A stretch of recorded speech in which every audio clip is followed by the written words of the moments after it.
বৈষ্ণোদেবী মন্দির ঘিরে রয়েছে এক পজিটিভ এনার্জি। আজকে আপনাদেরকে বৈষ্ণোদেবী সম্পর্কে অজানা তথ্য জানাবো।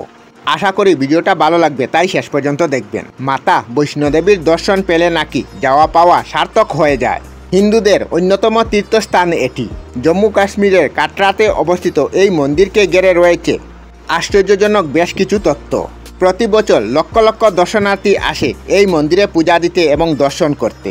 এই মন্দির দর্শন করতে যখন ভক্তরা যান, তখন বৈষ্ণোদেবীর ভক্তের মুখে একটি কথা প্রচলিত রয়েছে, সেটি হলো, চলো বুলাবা আয়া হে মাতা নে বুলায়া হে। এই মন্দিরের মায়ের দর্শন পেলেই মানুষের সমস্ত ইচ্ছা পূরণ হয়ে যায় মায়ের আশীর্বাদে। কথিত আছে, ভারতের দক্ষিণে ত্রিকুটা নামে একটি কন্যা সন্তানের জন্ম হয়। রত্নাকর সাগর ও তার স্ত্রী নিঃসন্তান ছিলেন দীর্ঘদিন। একদিন সন্তানের জন্য আকুল হয়ে উঠেছিলেন তারা। অবশেষে তাদের ঘরে জন্ম নেয় এক ফুটফুটে কন্যা সন্তানের। যদিও এই কন্যা সন্তানের জন্মের পর দম্পতি শপথ নিয়েছিলেন ওই কন্যা সন্তানের উপর তারা কোনো হস্তক্ষেপ করবে না। ওই ফুটফুটে কন্যা সন্তান পরবর্তীকালে বৈষ্ণোদেবী নামে পরিচিত হন।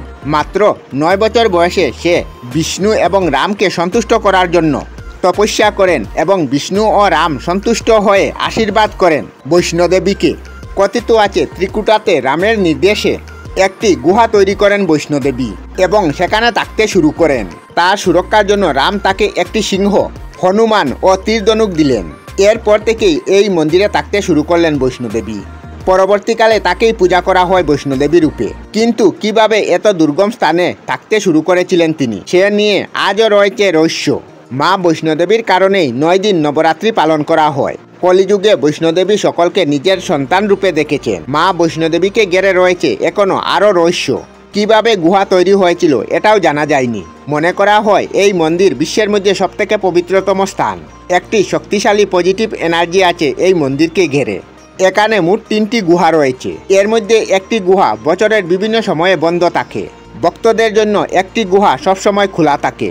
তার কারণ এই পথ অত্যন্ত দুর্গম। প্রতি মুহূর্তে রয়েছে মৃত্যুর ভয়। পায়ে হেঁটে দুর্গম স্থান দিয়ে মন্দিরে পৌঁছাতে হয়। আমরা আমাদের চ্যানেলে সব ধরনের ভিডিও আপলোড করি, যেমন ব্লগ, নিউজ, কুকিং ভিডিও, ধার্মিক আলোচনা ইত্যাদি।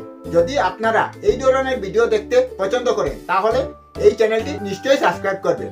আমি আপনাদের সাথে বিদায়ক না, আজকের মতো বিদায় নিলাম। আর ভিডিওটি ভালো লাগে লাইক, শেয়ার ও কমেন্ট করবেন। ভিডিওটি সম্পূর্ণ দেখার জন্য অশেষ ধন্যবাদ।